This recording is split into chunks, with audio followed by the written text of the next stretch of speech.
Students, welcome to Dr. Mukesh Vasist Commerce Classes channel. Happy Holi. आज जो हम video बनाने जा रहे हैं वो एक इम्पॉर्टेंट टॉपिक पर बनाने जा रहे हैं, वो है ट्रायल बैलेंस, तलपट।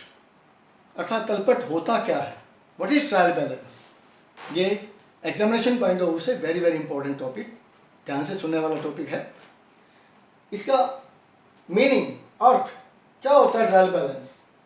सभी व्यवसायों में समस्त लेन देनों की जर्नल या सहायक पुस्तकों से, सहायक पुस्तक कौन सी होती हैं, जैसे purchase book, sales book, purchase return book, sales return book आदि से खाता बही में खतौनी करने के पश्चात, यानी जब लेजर पोस्टिंग हो जाती है सभी बहियों में, यह जाना जाता है कि खतौनी करने में कोई अशुद्धि तो नहीं रह गई है। जैसे हम पोस्टिंग करते हैं, जैसे डेबिट में खतौनी करनी है, पोस्टिंग करनी है, गलती से हो सकता है हमने क्रेडिट में ना कर दी हो सकता है अमाउंट लिखना 5,000 रुपये है, लिख दिया 500 रुपये है। अर्थात हम ये जानना चाहते हैं भाई कोई गलती या शुद्धि तो नहीं रह गई है। इन खतौनी की शुद्धता की जांच करने के लिए जो एक सूची बनाई जाती है उसे तलपट या परीक्षा सूची कहते हैं।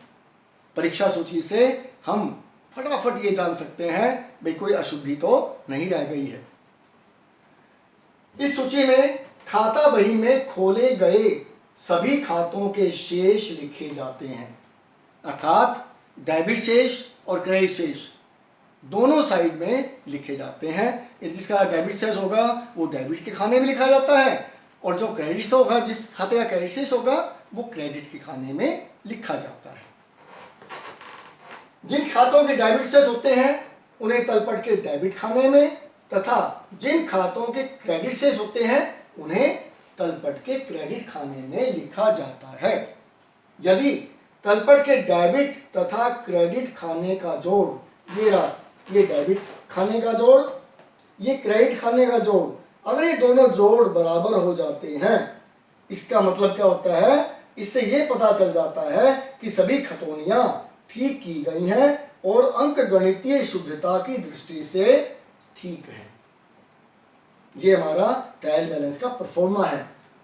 ट्रायल बैलेंस एज ऑन, या एज ऑन लिखेंगे, फॉर द ईयर एंडिंग नहीं लिखते हैं, और ये डेट लिखते हैं जिस तिथि को ये बनाया जाता है। नेम ऑफ अकाउंट्स, यानी यहाँ खातों के नाम आ जाएंगे, जैसे purchase account, sales account, purchase return, sales return, capital account, drawings account, सभी खातों के नाम इसमें आ जाएंगे।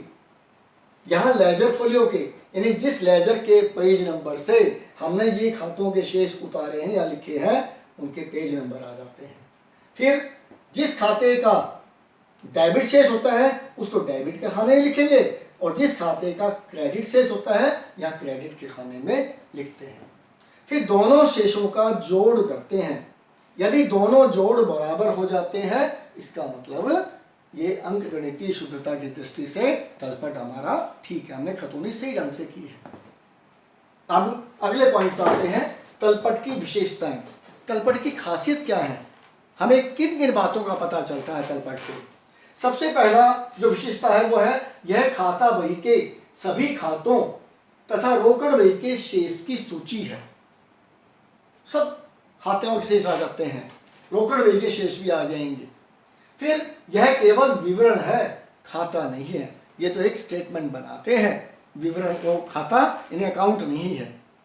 यह एक क्रियात्मक प्रपत्र है जो कि हमें कुछ करके बताता है भाई फला फला चीज, फला खतौनी शुद्धता दृष्टि से ठीक है या नहीं है।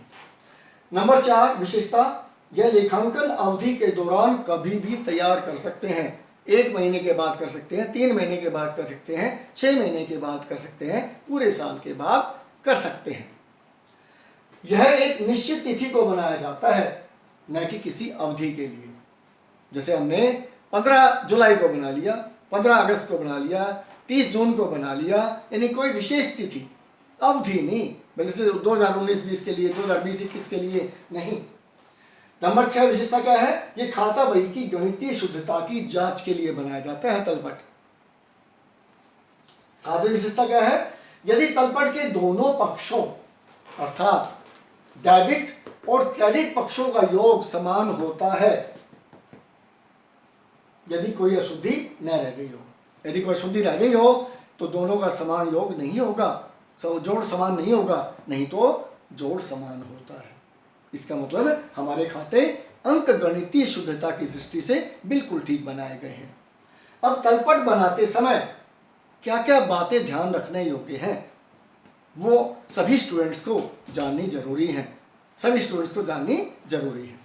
पहली जो बात है जो ध्यान रखने योग्य है, सभी संपत्तियों के शेषों को तलपट के डेबिट खाने में लिखने चाहिए। जैसे यहाँ संपत्ति बिल्डिंग अकाउंट लिखी है, मशीनरी अकाउंट लिखी है, उनको इस खाने में लिखेंगे, बैलेंस डेबिट में।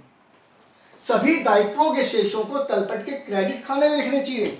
जैसे सन्ड्री क्रेडिटर्स हैं, बैंक लोन है, जो भी दायित्व है वो यहाँ क्रेडिट के खाने में उनकी अमाउंट लिखी जाएगी। ये बड़ी ध्यान रखने योग्य बातें हैं। तीसरा है पूंजी खाते के शेष को तलपट के क्रेडिट खाने में, यानी कैपिटल अकाउंट का जो होगा शेष वो क्रेडिट में लिखा जाएगा और ड्रॉइंग्स अकाउंट का जो शेष है वो बैलेंस डेबिट में लिखा जाता है। परचेज अकाउंट का बैलेंस डेबिट के कॉलम में लिखा जाएगा, परचेज रिटर्न का बैलेंस क्रेडिट में लिखा जाएगा, सेल्स का बैलेंस क्रेडिट में लिखा जाएगा और सेल्स रिटर्न का बैलेंस डेबिट में लिखा जाएगा। और जितने भी सभी व्यय हैं, हानियां हैं, सभी व्यय और हानियों को डेबिट में लिखेंगे, सभी आय और लाभों को क्रेडिट में लिखा जाएगा। मुझे आशा है ये वीडियो बहुत अच्छी तरह से समझ में आ गई होगी और ये प्रिय स्टूडेंट्स आप भी इनको याद कर लेना अच्छी तरह से। हमें सारी बातें याद होनी चाहिए और तलपट की विशेषताओं को भी, तलपट क्या है, इसके परफॉर्मे को भी। ये वेरी वेरी इंपॉर्टेंट टॉपिक है, इसको छोड़ना नहीं, जरूर याद करना। Thank you for video watching. मेरे इस शेयर को ज़्यादा से ज़्यादा शेयर करें, सब्सक्राइब करें और लाइक करना ना भूलें।